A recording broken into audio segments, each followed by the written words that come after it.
வணக்கம், நான் வசந்தி. கொஞ்சம் சமையல் கொஞ்சம் தகவலில் இன்னைக்கு பன்னீர் மசாலா எப்படி செய்கிறது நம்ம பார்க்கலாம்.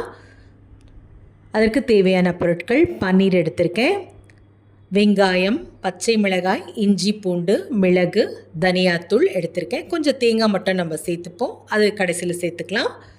முதல்ல ஒரு கடாய் வச்சு கொஞ்சமாக நான் எண்ணெய் சேர்த்துருக்கேன். எண்ணெய் வேணும்னா இன்னுமே கூட நீங்கள் கொஞ்சம் தாராளமாக சேர்த்துக்கலாம். நான் கொஞ்சம் குறைவாக தான் சேர்த்துருக்கேன். மிளகாய் ஒரு 3 மிளகாய் போட்டிருக்கேன். காரம் இன்னும் தேவைப்பட்டால் இன்னுமே நீங்கள் 3 மிளகாய் தாராளமாக சேர்த்துக்கலாம்.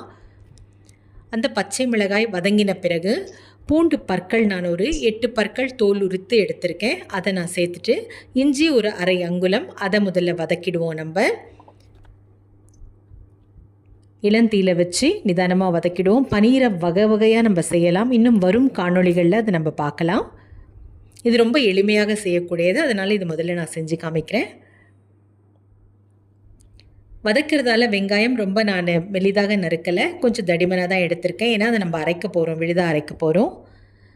வெங்காயம் ஒரு 2 வெங்காயம் நான் எடுத்திருக்கேன். அதை வதக்கிப்போம். மிளகு சிறிதளவு அதிலேயே போட்டு கொஞ்சம் லேசாக வறுத்துப்போம். அந்த வெங்காயத்தோடவே மிளகும் தேவைப்பட்டால் இன்னுமே கூட நம்ம கொஞ்சம் போட்டுக்கலாம். காரம் தேவைப்பட்டால் தாராளமாக சேர்த்துக்கலாம். இன்னும் கொஞ்சம் மூடி போட்டு அதை நல்லா இளம் சிவப்பு நிறம் வரும் வரைக்கும் வதக்கலாம். பன்னீர் உடலுக்கு ரொம்ப ரொம்ப நல்லது, நிறைய புரத சத்து நிறைந்தது.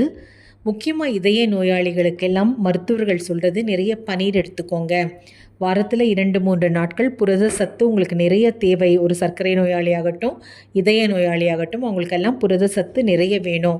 மருத்துவர்கள் சொல்கிறதே பன்னீர் நிறைய உணவில் எடுத்துக்கோங்கன்னு சொல்கிறாங்க. அதனால் பன்னீர் எல்லோருக்குமே ரொம்ப நல்ல சிறந்த உணவு.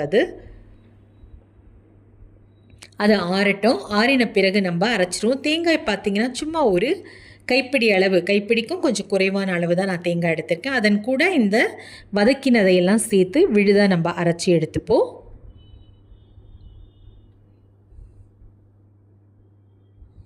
அதில் கொஞ்சமாக தனியாத்தூள் நான் சேர்த்துக்கிறேன்.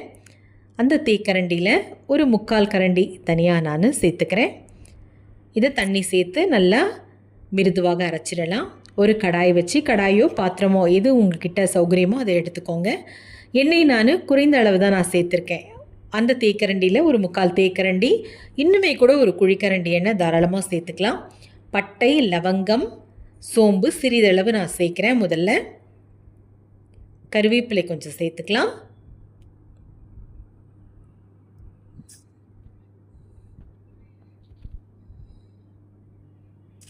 அரைத்த அந்த விழுதை நம்ம இப்போது சேர்த்துக்கலாம். ஏற்கனவே நம்ம நல்லா வதக்கிட்டோம். அது கொஞ்ச நேரம் கொதிச்சா போகிறோம். ஒரு 5 நிமிடம் இளந்தீயில் கொதிச்சா போகிறோம். அதுக்கப்புறம் பன்னீர் போட்டு இறக்க வேண்டியது. ஏன்னா எல்லா பொருட்களையும் நல்லா வதக்கிட்டோம். நம்ம தக்காளி உங்களுக்கு வேணும்னா சேர்த்துக்கோங்க. நான் தக்காளி சேர்க்கலை, கல்லுப்பு சேர்த்துட்டேன்.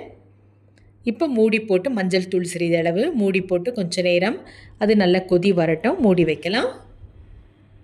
ஒரு 5 நிமிடம் அது நல்லா வெந்த பிறகு பன்னீரை போட்டு, பன்னீர் ரொம்ப நேரம் வேகணும்னு இல்லை, ஒரு 4 நிமிடம் 3 நிமிடம் போகும்.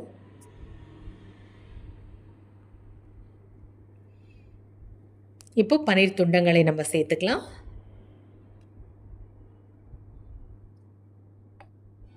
இது சப்பாத்தி, பூரி எல்லாத்துக்கும் நல்லாயிருக்கும். சோறுக்கும் ஒரு நல்ல இணையாக இருக்கும். மறக்காமல் என்னுடைய காணொளியை பதிவு பண்ணுங்கள். பக்கத்தில் இருக்க மணி மீது அழுத்துங்கள். இளந்தீலேயே ஒரு 5 நிமிடம் இருக்கட்டும். ஏன்னா அந்த பன்னீரில் அந்த மசாலாலாம் சேரட்டும். கொத்தமல்லி தழைகள் தூவியாச்சு. பன்னீர் மசாலா ரொம்ப எளிமையான முறையில் தயார் பண்ணிட்டோம். செஞ்சு சாப்பிடுங்க. மீண்டும் சந்திப்போம். நன்றி, வணக்கம்.